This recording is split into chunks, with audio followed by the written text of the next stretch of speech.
Yo! Video games.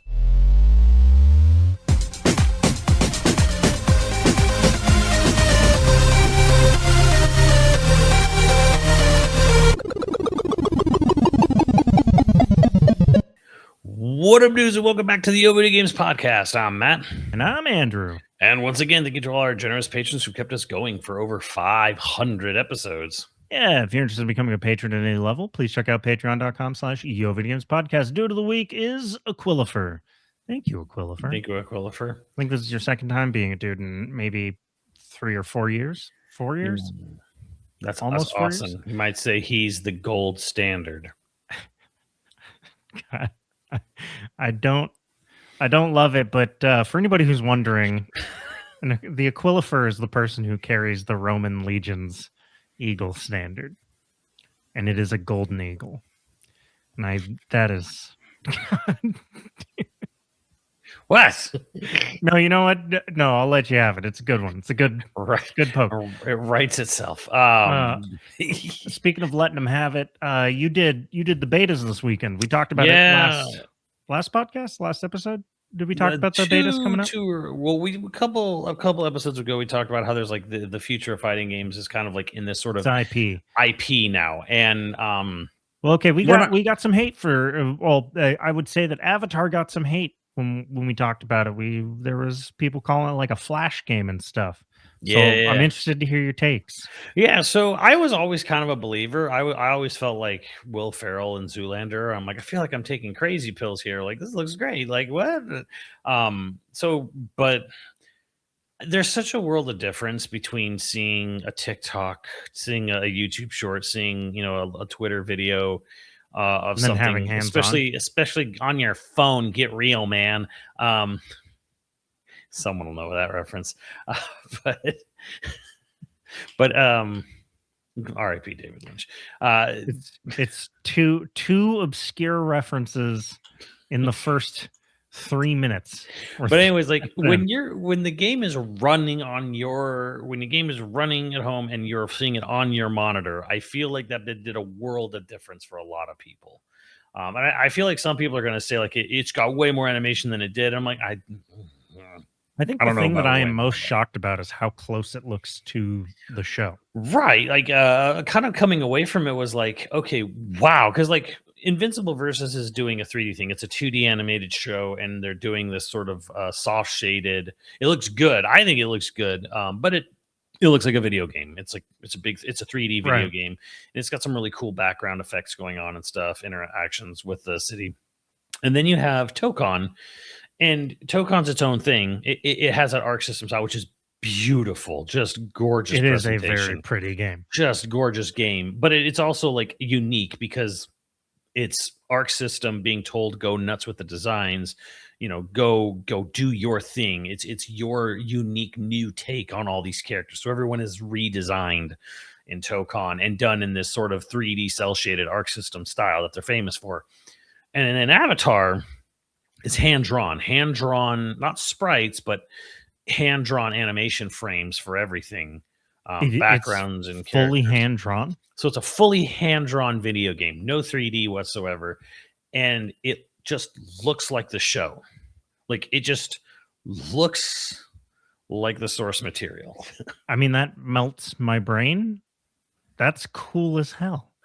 Yeah, like and I mean, it's really obvious when you'll see it'll happen a lot where at the end of a round, if a character dies in a transition animation and they're just sort of like a blur, like just like a squiggle blur of like, or sometimes you'll see someone like swinging their fist, and the fist is just this big swipey, like skin colored just swipe. There's no like, because that's how in-betweens look when you're doing like really kinetic motion and animation. You have these swipes, these long smudgy swipes, and you'll see them on the freeze frame when KO hits or whatever, right? So you see it happen a lot in the game, and it's for like a frame, between a character. Like, wait, how many frames? Is it 60 frames a second?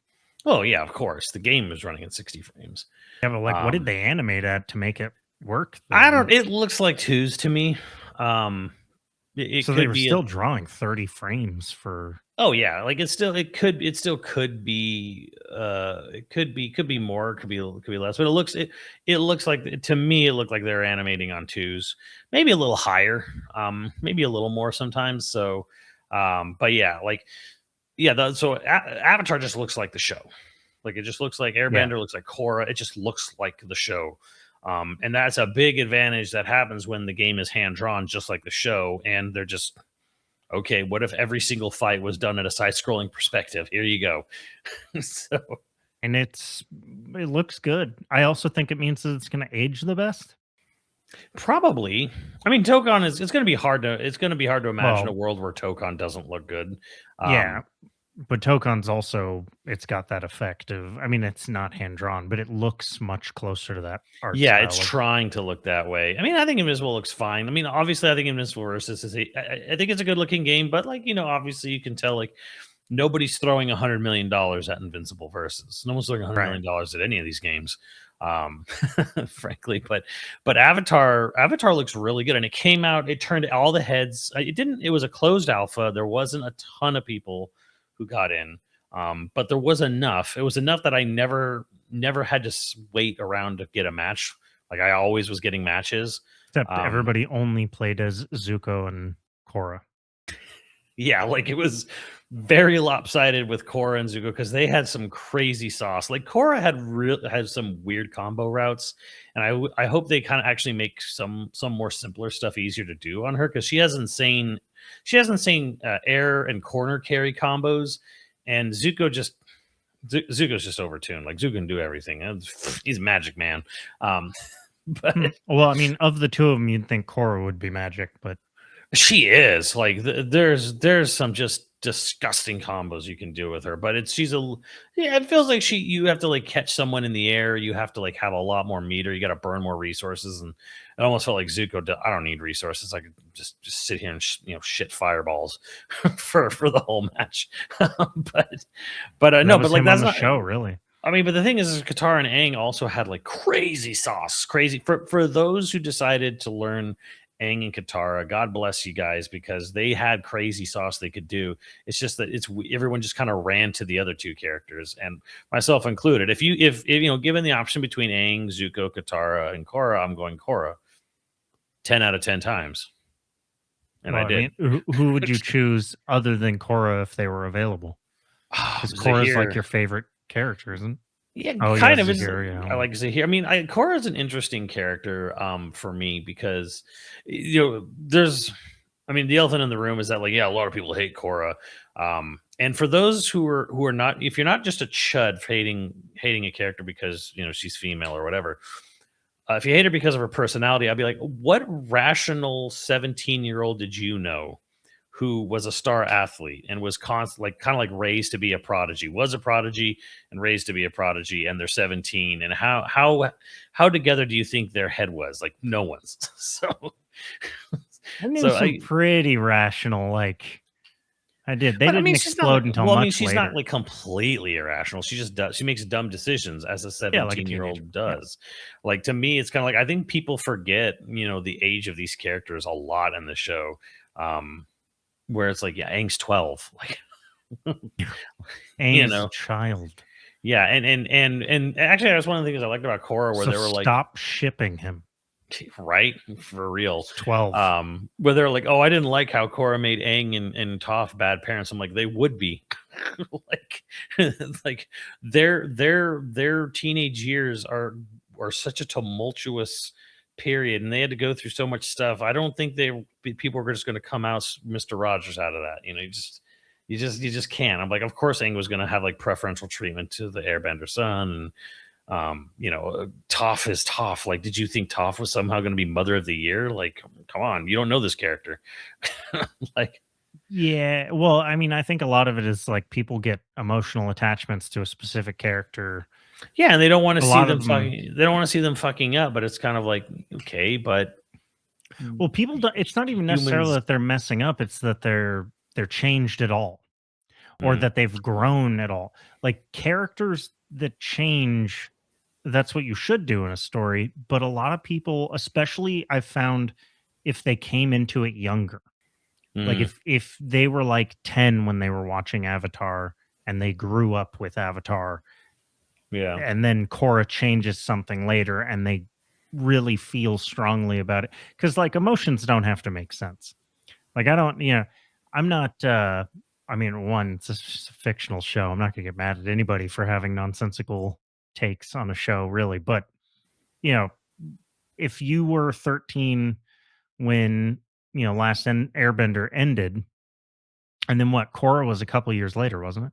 Yeah, something like 4 years later or something like that, maybe Yeah, it even was like less. 4 years later, and then they changed your beloved character who was a part of your preteen personality. Like, yeah, I understand why it gets hate, especially because, and this isn't a dig, I think people forget that a lot of socially awkward people get big followings on the internet because they communicate in very hard line Mhm. opinions on shows, characters, whether it's My Little Pony to Avatar, like they are good at creating content because they obsess over this fictional thing because they aren't good at communicating in person. Mm.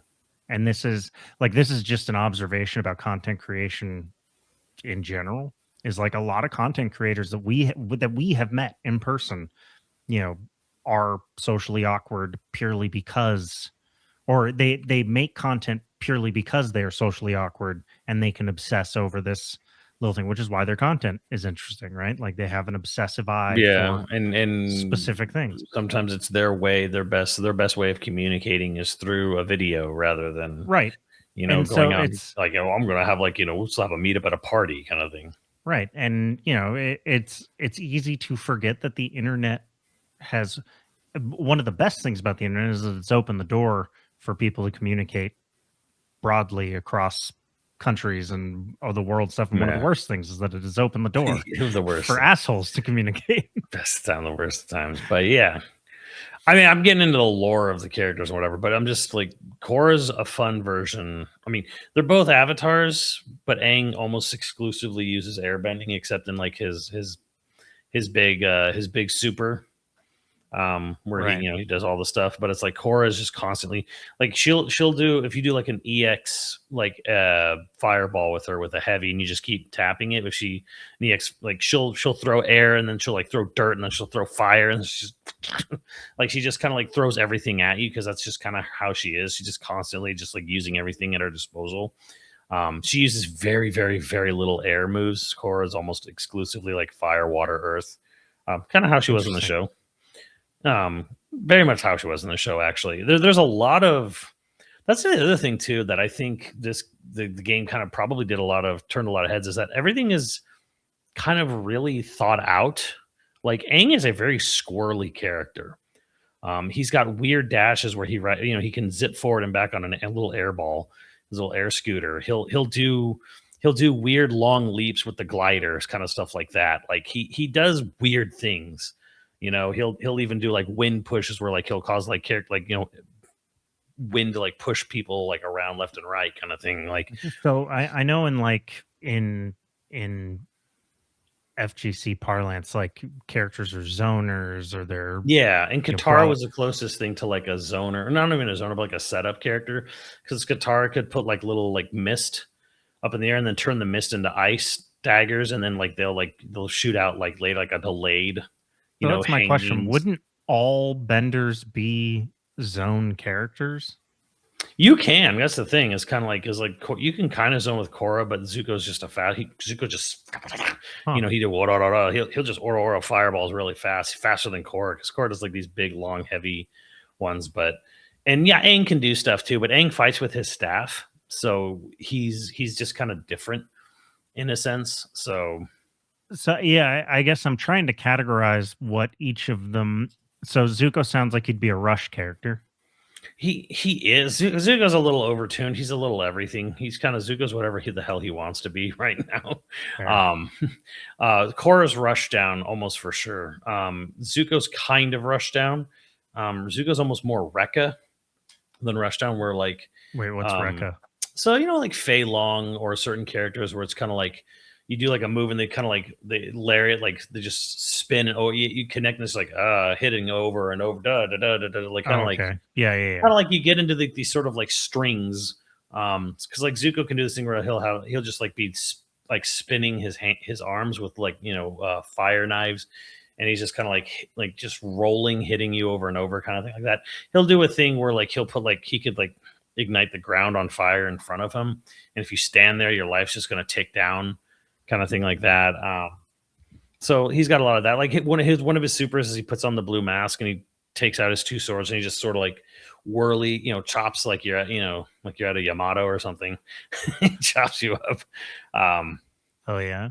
So yeah, he is rushed down, and he's also he can zone you if he wants, because he can just keep throwing fireballs. But he has like almost these like slower Rekka, kind of like slowly spinning and punching you with fire fist kind of thing. Katara's a little like, or I'm sorry, Korra's a little more pure rush down, because there's a move or there's a thing in the game called the flow system. So if you're standing still and you just hold down the flow button, the character has like this aura around them, and it's basically just the dodge move. Like if you hold it down, they'll just spot dodge in place. Huh. But if you if you press forward and flow, like Korra will just like Iron Man herself and like just run forward like super speed. I mean, it's even faster than Zuko's version of it. And a lot of characters have this weird mobility stuff with what's called the flow button or the flow stance. If you hold it down too long, you burn out, and then like you can't use it anymore. So from what I've seen, it's 2D fighter. yeah, There's no like arena element to it at all. No. Huh. I don't know. It sounds like you had said that your teaser to this was that your point of view has shifted greatly, or like opinion has shifted. Yeah, opinion on this game has shifted really hard, and it shifted within like, because like they both came out at the same time, and like pretty much most people have kind of written off the game, and we're just like, oh yeah, this really cheap budget looking, whatever game. Tokon's the real beta, because we're getting Ghost Rider and Spider-Man, and then like by the end, not even by the end, but by the first day, it was like, oh no, Avatar's the shit. So now the one side is like, Avatar is awesome, and you basically, one of two things happened. You either went, holy shit, two cakes, or oh, this is awesome, so the other game is now trash.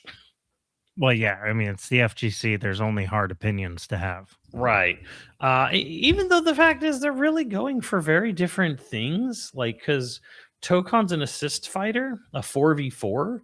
And also has that whole like very casual input system. Yeah, and that's really driving the hardcore, the FGC, if you will, is really kind of not happy about it, and kind of felt this at Evo.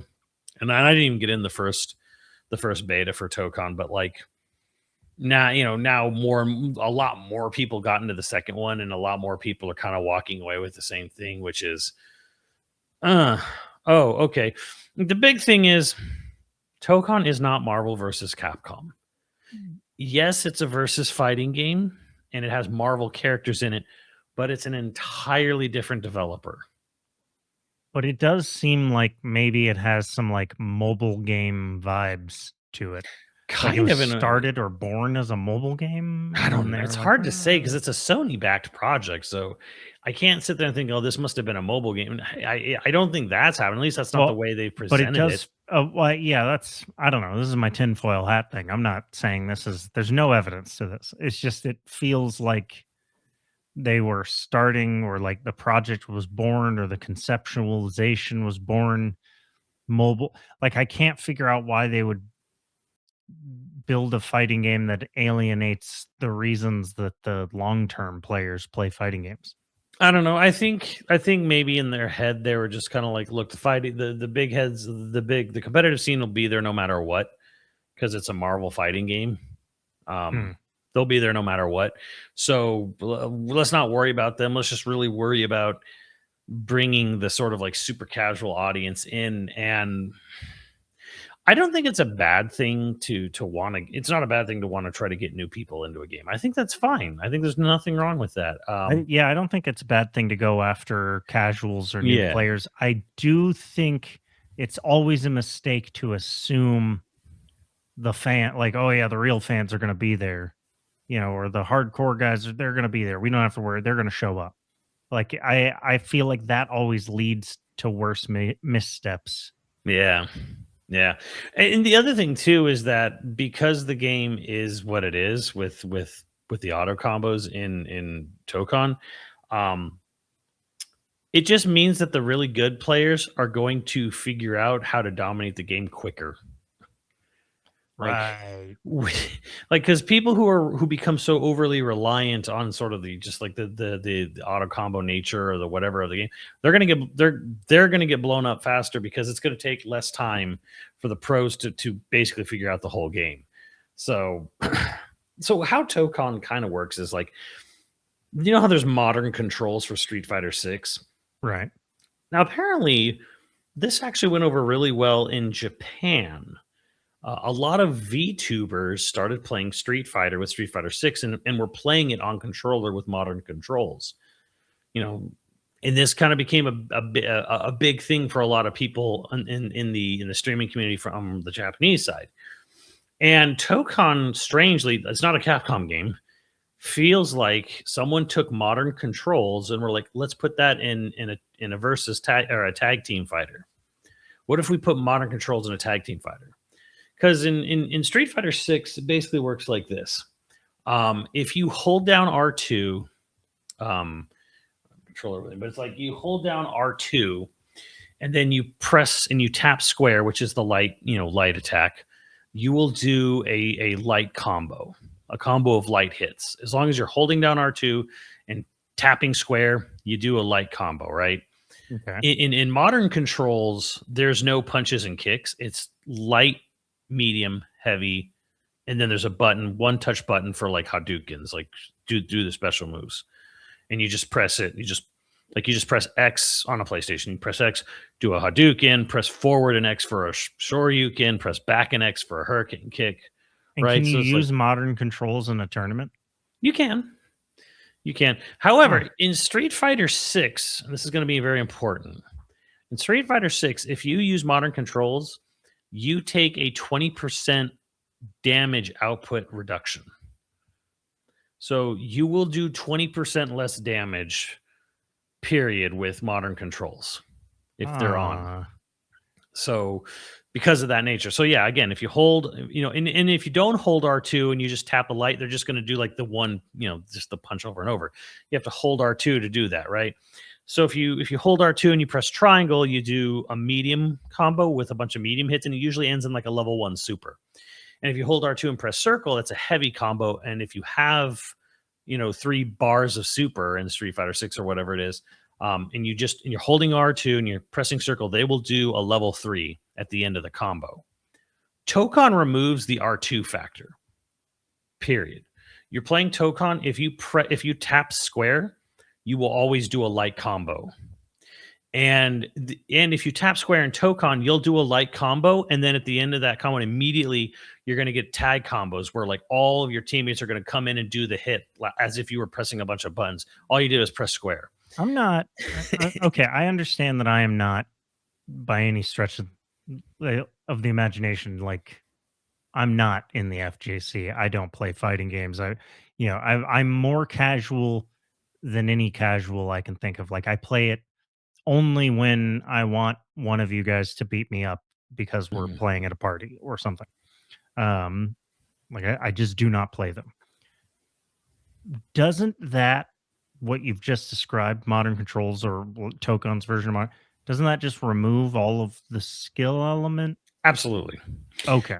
Because again, if you So press that's not me being biased. triangle, Okay. yeah, you press triangle, you get a level 1 super. Which there's the super meter in Tokon is like this almost like a gas gauge. It's just a bar, and once you fill up the bar just from getting hit or hitting someone, it just fills up.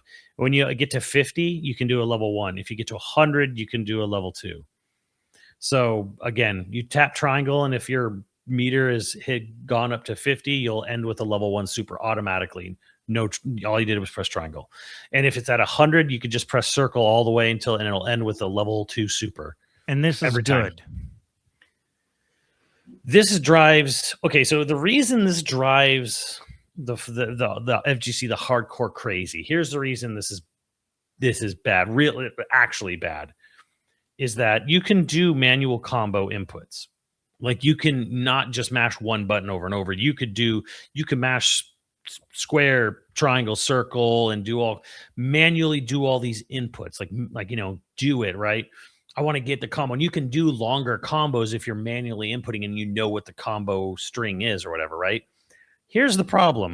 It doesn't really do much more damage.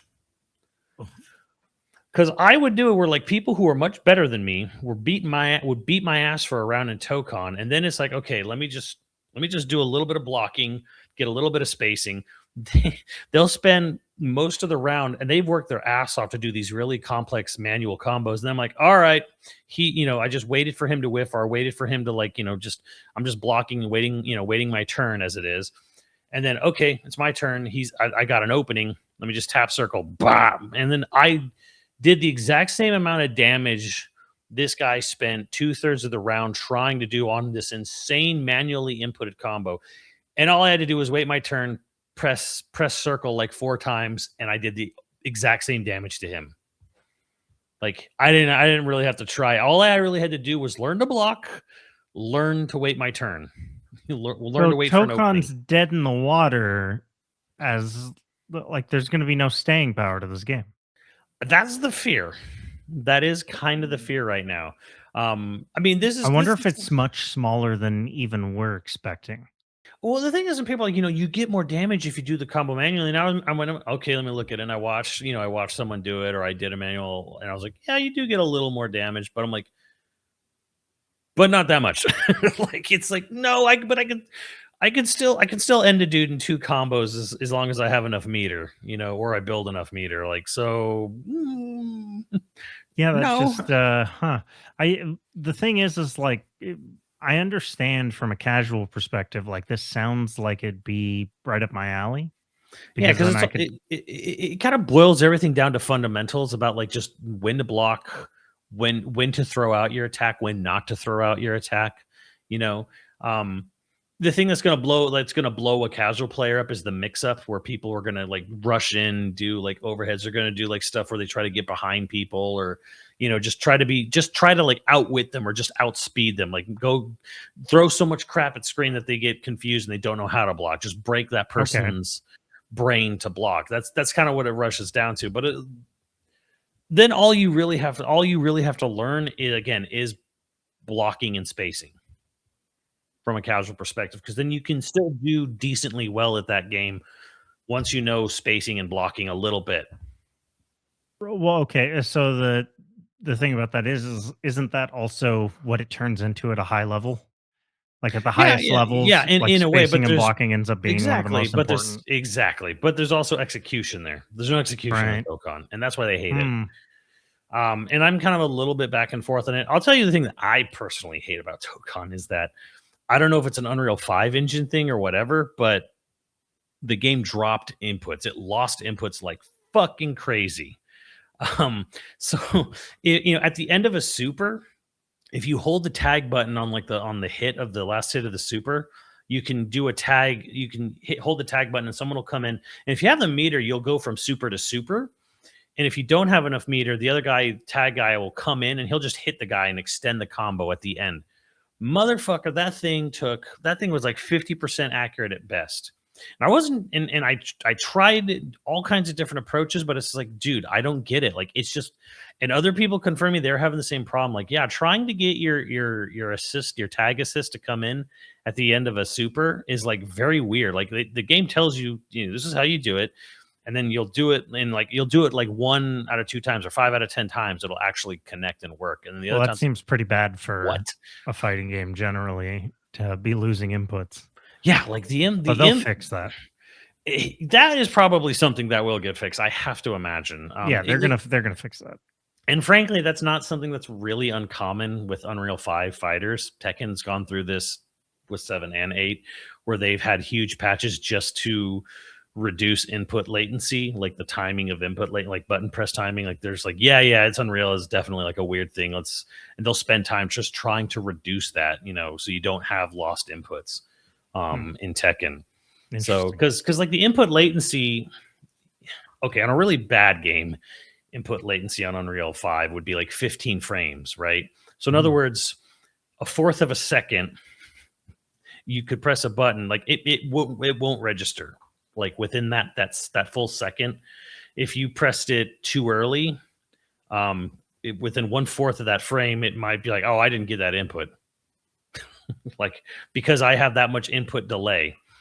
So they try to reduce it down to 7 or 5, get it really, really down there, so that like there is no chance, the game didn't read that button input in there somewhere. So this isn't going to be something that ends up at a high level. You're not going to see this at an Evo, really. You're not going to see this, right? Man, I don't even fucking know, man. Because the problems that you're saying to me is like, I can't think of I don't know anybody that would like, who would seriously want to compete. Well, you know what? I guess I could see it people being will like find it when they want it, because that, and like if you're a casual fighting game player and you're like, oh, I want to go to Evo, I want the Evo experience, but like I'm not good enough to compete in these other pools. Like Tokon could be a thing where like you get the experience and you can be competitive in a way that you wouldn't necessarily be able to. Yeah, maybe you could go a little further without having to devote your life to it, which you could see that. And that's true. I can see that.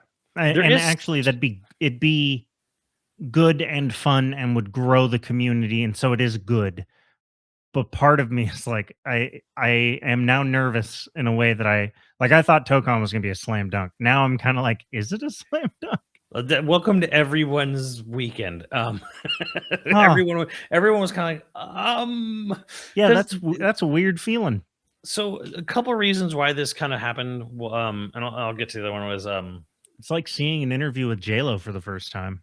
Damn, you really thought, man, she's got it all, and then she just she gives an interview, and you're like, oh, damn, oh god, Jesus. Andrew just went Tarantino on Paul Dano over here. I did not say anything controversial. I didn't say anything controversial, all right? Okay, so there is sauce in Tokon. I don't want to lead you away saying like, oh, you're going to see the same move over and over again, because that's kind of what happens in Tokon is you see the same combo over and over because it's one button. But there is sauce. Here's the problem with the sauce of Tokon. Okay. All the big, long, crazy combos require you to use your full team, tagging people. Because remember, it's a 4v4. It's one life bar between the whole team. You share your life bar for everyone, but it is 4v4, right? So the biggest combos are usually like, okay, I do a little bit of a combo here with Doom, and then I tag to Spider-Man and he does a little thing, and then he tags to Star-Lord and he does a little thing, and then he tags to Storm and then she does a little thing, and then she ends the combo, right?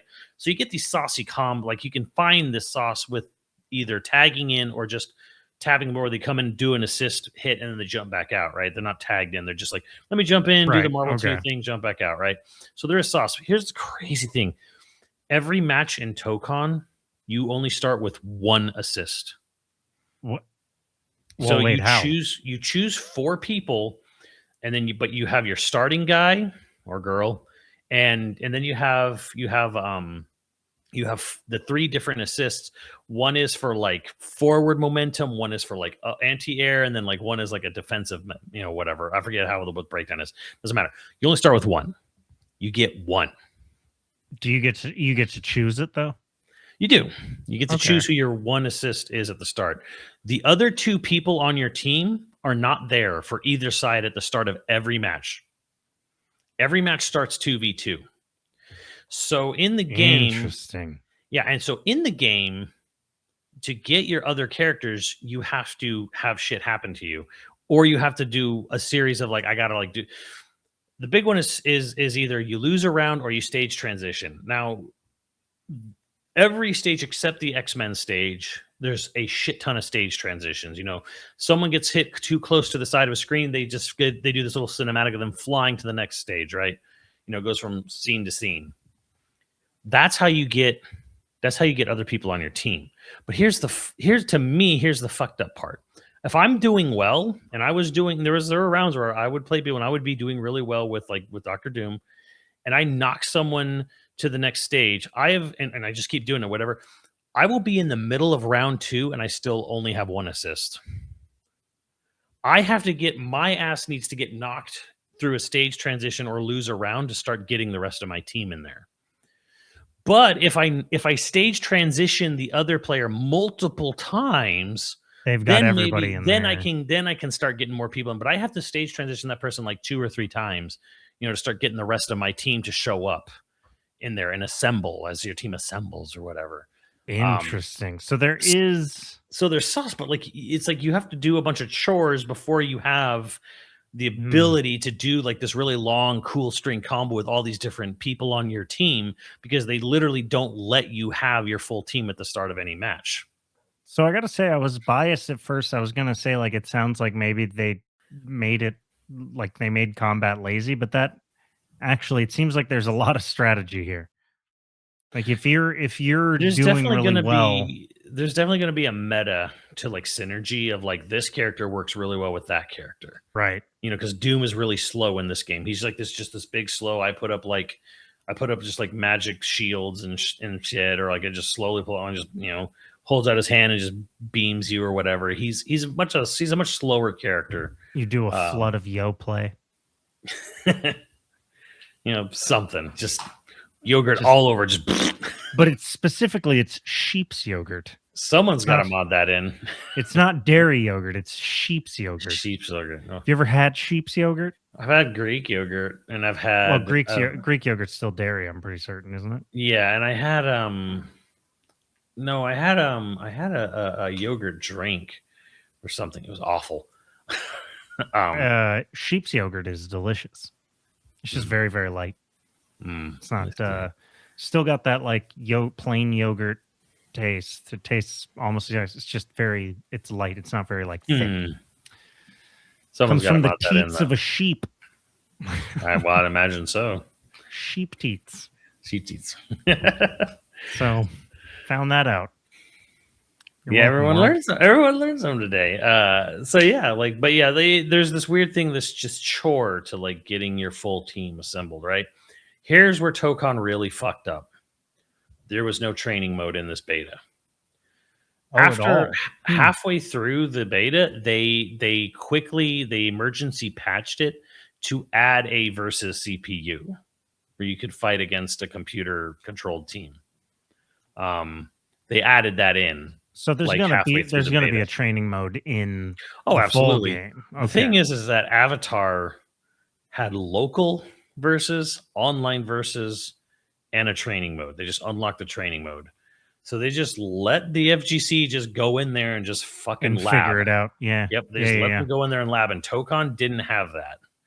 So there was a lot of like, hey guys, like we know you're discovering cool shit in Avatar, but Tokon is like not letting us lab. So we don't know, it's kind of unfair. And yeah, Tokon kind of did that to themselves a little bit. So is Tokon even really trying to go after the FGC? It sounds like maybe they don't care. I think so. Like my personal feeling is that like they just wanted to have a cool, flashy Marvel game where you press buttons, watch things happen. Okay. And just kind of like just have some fun. Like frankly, it's kind of, I mean, I know it's Arc System and they made Dragon Ball Fighters, but there's like the Dragon Ball game that came out last year, Sparking Zero, which is a sort of it is a remake, sort of a reboot of Budokai Tenkaichi games. Okay. If you remember the Budokai, or you remember the Budokai Tenkaichi games on PS2, that's kind of what it is. Like, look, like no one's competing, no one's on a competitive level playing a Dragon Ball Budokai fighter, right? They're playing it to have fun. Right. Press buttons, watch cool shit happen. Watch my cool, Dragon Ball characters do. And that's awesome what you shit. Think this might be, or that it kind of feels like that. It's not an arena fighter. It is a side-scrolling fighter. It's just it is tag based. But there's again only one life bar, which also feels really weird to people. It feels almost like this was a 1v1 fighter, and then they decided, oh, people really have expectations for having a tag team in a Marvel game. We need to throw a tag team mechanic in there. But it's far too late to have like 3 or 4 life bars per character. Let's just do 1 life bar for everyone. And they just share it. Yeah, I don't know enough about developing a fighting game to know how hard it is to add in the life bars or anything like that. But It does kind of I change the dynamic of like how things work because like in Invincible and in 2XKO, there's things called snapback, right? Where like say you're beating the shit out of someone, right? And they're like, all right, I'm going to tag out so my character doesn't die. Well, you can do a move that literally like knocks the character they called in back on, say, bring the other one back in. They call it a snapback. That's Um, cool. so yeah, you have snapback and Invincible Versus, and you had it. I think you have it and you have it in 2XKO, I believe, as well, where it's like, oh, you're trying to get that, you're trying to tag out so the other character can recover. No, snapback, bah! Knock this guy back I mean, out. that's kind of cool. So yeah, it's kind of a cool mechanic. So you don't have that in Tokon because it's 1 life bar. That's gonna be so cool in Evo Riyadh. The hype is gonna be so real when maybe they'll do it in Dubai instead. Probably Riyadh. or in the was it the City of the Future? Line that got canceled. Yeah. Is it canceled? Yeah, they officially canceled that. Oh, they officially canceled it. I heard it was just Their like 100 mile long city. I heard it was just over budget and behind schedule. I didn't know it was like done. Yeah, I think they canceled that. Well, either way. But yeah, like and this is where the great question comes in. As I say, I am lower intermediate. Like that is how I feel my skill level in a fighting game is I am a lower end intermediate. And you're a casual Basic. enjoyer, right? I'm the most basic. So can a fighting game be too casual? That's a question we need to ask ourselves. It's sort of like we're observers more than we're players. Well, it's really popular with VTubers. That's got to be a sign about its casualness, I suppose. But I don't know. There's weird. To be clear, yes, a fighting game can be too casual.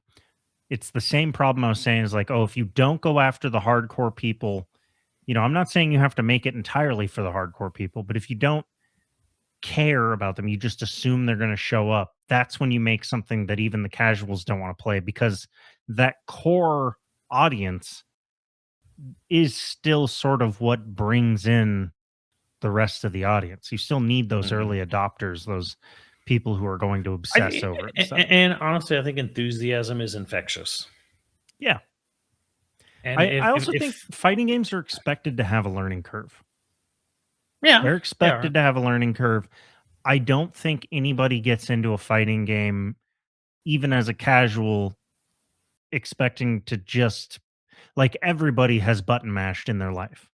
Anybody who's played a fighting game ever, no matter how good they are today, has button mashed. The reason you transition, at least for me, say in my experience, the reason you transition from a button masher to actually learning a fighting game is because you want to get good. Like you want to be responsible for your win. It's not just winning. It's not the winning that matters as much as how you won at that point, right? Switching to a type of control scheme where you're in a sense rewarded for never learning a whole hell of a lot. Yeah. I don't know if I think it makes for really good short-term people giving it a shot, and then has no longevity. Part of me wonders if maybe that was never really the goal. Maybe Tokon was like, look, man, we're just going to come out. We're trying to get as many sales as we can. And then, whatever. But you have the producer from Tokon being like, oh, we want to support this game for 10 years. And I'm like, you all they always say that. Yeah. And if it's the Sony guy, the Sony producer, this very much seems like it's his baby. Like he really cared about this. I mean, if that guy's not in the FGC, I'd be shocked.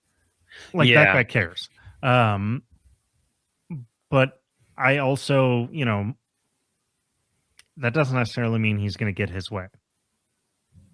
he's by no means a big dick in the org, right? There's a weird part of me that's kind of like, who from the gameplay design side of this, who went there and was like, we really should focus on making sure like it has an auto, like easy to use auto combos, like not just an auto combo button, but like every single attack button will lead to an auto combo, light auto combo, medium auto combo, heavy auto.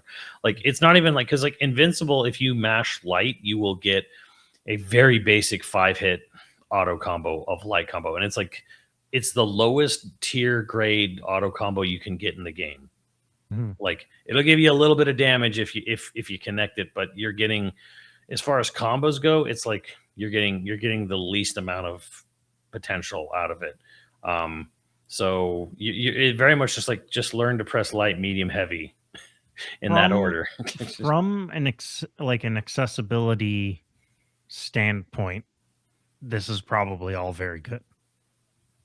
Right. I mean, if you're just looking at it from getting the maximum amount of people being able to play it at all, or if you care about, physically disabled people being able to play it, like they're going to be much more likely to be able to play this game now.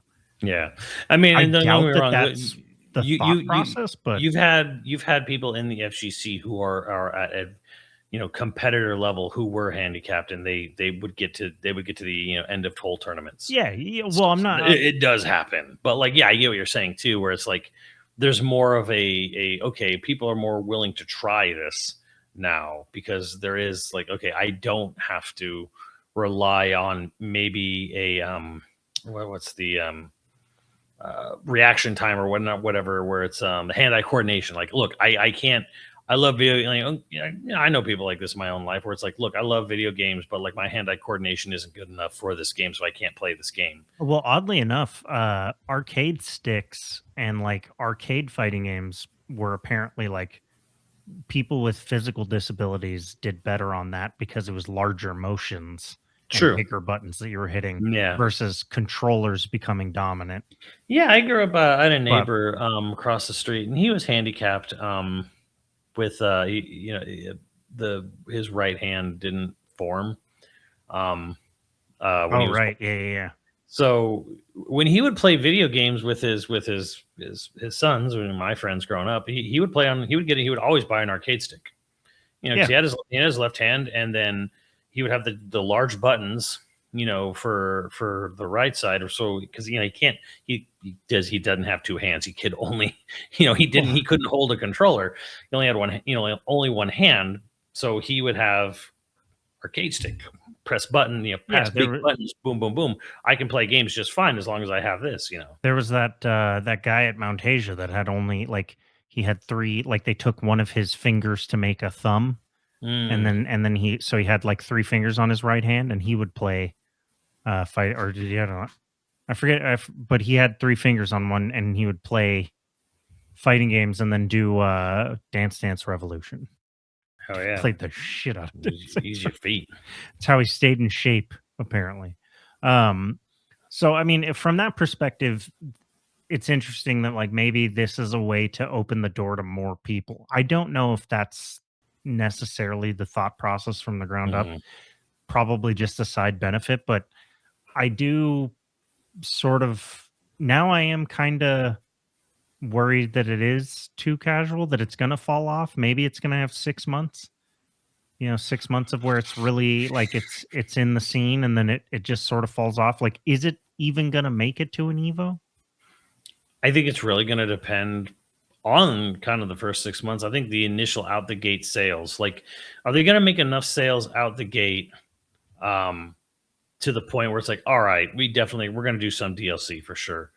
Right. And then kind of like, we kind of like go make it up as we go along, because that's kind of how fighting games are in general. But like, if this game comes out the gate and just really doesn't sell very well at all, they're not gonna bother with DLC. But if it sells like good out the gate, which you almost have to imagine it has to, but then again, the Avengers game, look what happened there. But this game looks nice though. Yeah, so. Well, I mean, this game is gorgeous. Yeah, like the characters look really cool.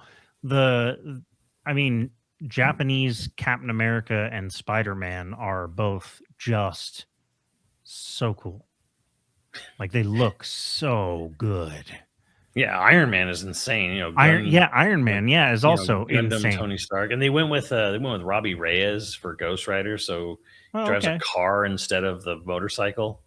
Not sure how I feel about that, but it's pretty cool. He runs you over in his supers and stuff. I don't think I off the top of my head, I don't think I've seen their version of Doom. He's honestly pretty close to like the Rivals version, and I'm trying to remember the Fortnite version where he has like the sort of like wolf fuzz around the neck, with the cape. The cape is not just green tunic, green hood, green cape. It's like there's a little braid. Yeah, the little little tassels. He's got like this wolf's fur around the neck. He's winter edition. Yeah, kind of winter edition. And he's got a little bit more engraving. I'll say this straight up: the Doom, his level 1 super, he just pulls out his freaking Luger and just shoots you. It's a big explosion. Like the animation after he hits you with it, he just talks some shit and he just pulls out and blasts you. And like the wind and the way the wind's blowing and just like the pose, Doom has never looked cooler, because Doom always looks a little silly, but like Doom just pulling out like this German Luger, I don't know if it's a Luger or a Mauser. I actually have to double check, but yeah, he just bop, and then just with the explosion and the wind, and then the way he's just like looking at you, it's just like pure hatred. Is just kind of like he's never looked cooler. He's never looked cooler. So the last few minutes of the podcast, we should talk about the other news, FGC news that happened just recently, and that's Harada is retiring. Yeah, Harada's leaving Namco at the end of the year, end of the month. Yeah, not even a month left. Well, so I thought he was just leaving Namco. I didn't realize like he's done. Well, it's kind of hard to say, because apparently he put on his LinkedIn. Someone discovered his LinkedIn, said he was looking for work earlier this year. And he doesn't outright say he is retiring from the industry completely. It's a little vague. But I think he's definitely taking time off more than, I think that's gonna for sure happen. So if you're in the FGC and you don't follow Harada is one of the best follows. One, because he will do deep dive answers. Yeah, like, he'll give real answers. It's so rare for a dev, well, any creative really, but like so rare for devs to give behind the scenes like real answers. Because they aren't necessarily they don't make good sound bites, and there's not like and he'll just go off the deep end randomly on Twitter, X, whatever it's called now. He'll just go on like threads answering, like somebody will say something to him that sometimes it makes him mad, and he goes down this very long answer to explain why they're wrong or why they don't understand what they're talking about or whatever. But it gives you a lot of insight into fighting games specifically, but also just the industry. Yeah, maybe. I mean, especially like the marketing side. We don't, because people don't want to be transparent. They're still like, hey, video game industry was never really all that transparent, so let's keep it that way. I think there is a concentrated effort, especially on the publishing side, it's better to keep people in the dark than to let them know too much. Because they know too much, they start asking questions. Yeah, once you start explaining things, then you have to keep explaining things, and sometimes they don't want to. Yeah, exactly. Which is funny, because like honestly, like I think sometimes some of these publishers, like, shit would have gone over better if you just said, I didn't wanna. My Hunter S. Thompson fell off the wall, damn it. Yeah, he did. He definitely took a dive. But yeah, I think the harshest thing to me was in his post, he said, in recent years, Harada said, I experienced the loss of several close friends in my personal life. And in my professional life, I witnessed the retirement or passing of many senior colleagues whom I deeply respect. He just gave a eulogy at Itagaki's funeral in Japan, because he died way too young. R.I.P. Yeah, how old was he? Like 50 something, 56 or something, 57. but he apparently had major health problems. So A lot of these guys are getting that though, right? Isn't yeah. Harada's having health And he problems? I yeah, mean, he said he said on a podcast like a couple months ago that he was having problems with his health and he needed to like be more careful and take some time off. He said these accumulated events made me reflect on the time I have left as a creator. During that period, I sought advice from Ken Katuriagi, the guy who the engineer of the original PlayStation, whom I respect as though he were another father, and received invaluable encouragement and guidance. His words quietly supported me in making this decision. So crazy Ken Katuriagi. Apparently, it sounds to me like Harada was like, "Don't this job ain't worth dying for. Um, you don't have to die at a desk."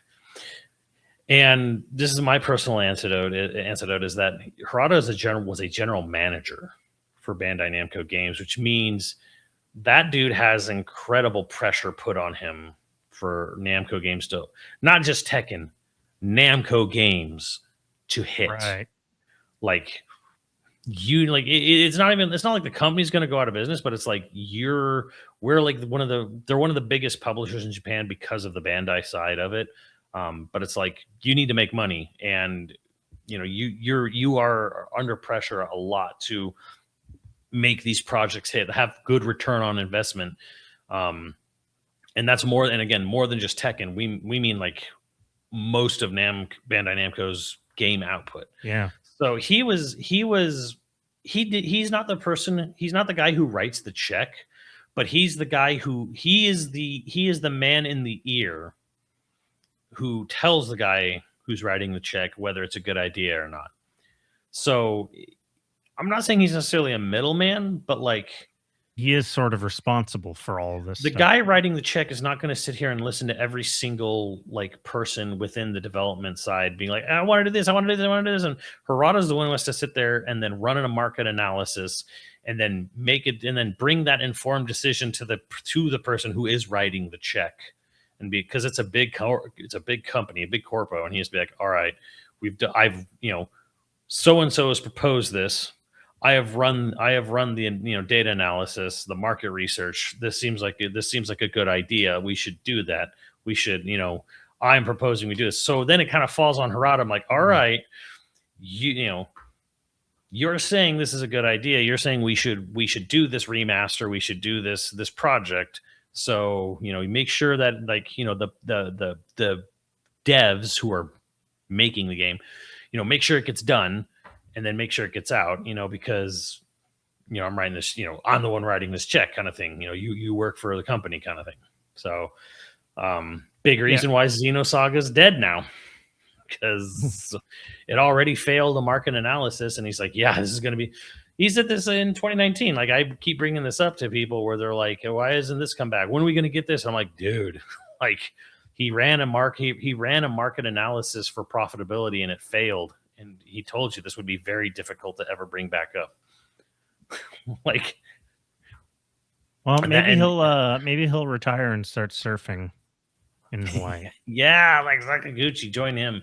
That's kind of the thing though. And look, I don't want to be a doomsayer or whatever, but like, I don't know. Namco's output's kind of weird outside of Tekken nowadays. It feels like. They don't reliably release new Ridge Racers and Ace Combats, and people are pretty upset over the idea to remaster a PS4 game for PS5 as the next Tales of remaster. I mean, there was a couple of years though where like they were the booth to go hit at E3 because we were expecting them to have something new. I mean, their Omega hit is Elden Ring right now. Right. Elden Ring and Night, but that's not a company they own. They don't own that developer. Yeah, they just published it, right? Yeah, they just published it, which is great for them. They still got a lot of money out of it, but it's like that is not a development team they can just go back to and say, make us another one. Yeah, that's interesting. No, they have to write up a whole brand new fucking contract. With Katakawa, and so it's like it's not something they have in their back pocket that they can just we can just make an Elden Ring too. No, you can't. You have to get permission. You have to make a deal with their parent company. Right, and I wonder though, like Harada leaving, Are we going to see a shift from Namco? Yeah, he says he's been over the past 4 or 5 years been moving people into position, gradually handed over all my responsibilities as well as stories and world building oversight of the team, bringing me back to present day. When we saw Michael Murray take over as Tekken producer for Tekken 8, so it makes sense. He was setting it up like, hey, I'm a general manager. I can't just be the producer of Tekken 8. So Michael Murray, who's been with him forever, he's like, all right, so you're now you're the head producer for Tekken 8. So great on, good for him. Great for him. But yeah, I think maybe he's saying he's been slowly kind of like moving people into position to just like, all right, you take over for this here, I'm out kind of thing. When was the last game that he was directly involved with? I mean, it's kind of hard to say because I think he was still considered main producer on Tekken 7, I want to say. But if you're talking like in a sort of like directorial design capacity, I'm not 100% sure, if that would be Tekken Tag 2 or 6, or if maybe, as far as directing goes, does that go all the way back to like Tekken 5? It's been a while. Well, yeah, because it's kind of like how like a lot of people don't know, Miyamoto himself, Shigeru Miyamoto of Nintendo, he has not directed a game since Ocarina of Time. Right, yeah, because he got moved. You get promoted out of doing what you're good at.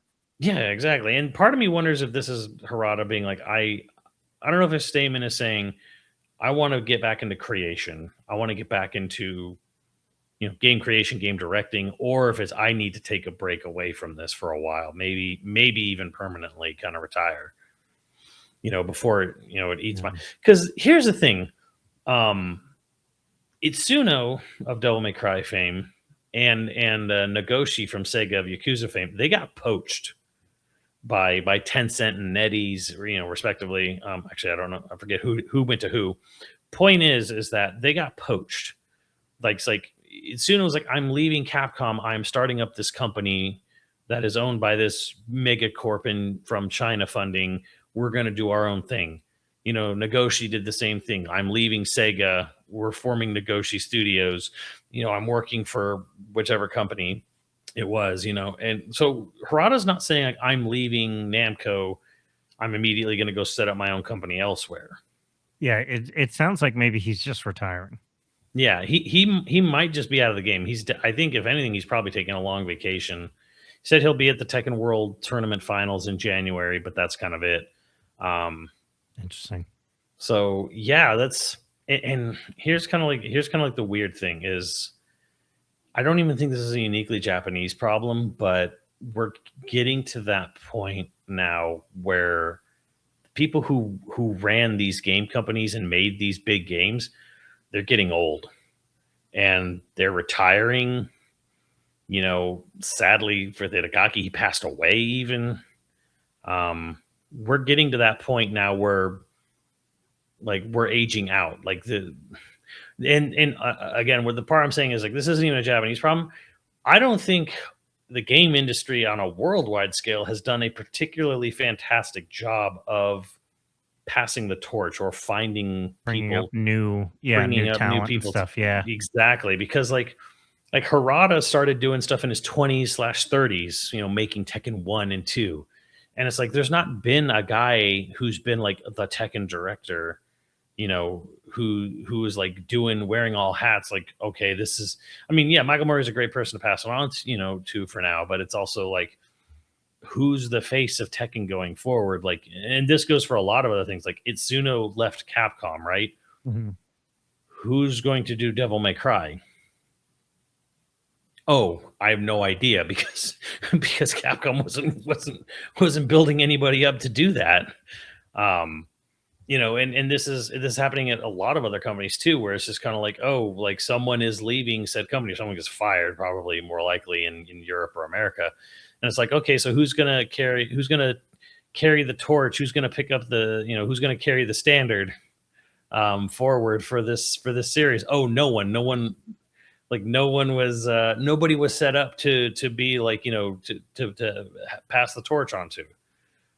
We see it happening with Ghibli, it's well, and we're also we're coming to a point where it's like, how many of these long running series worldwide, how long until they're completely in the dirt?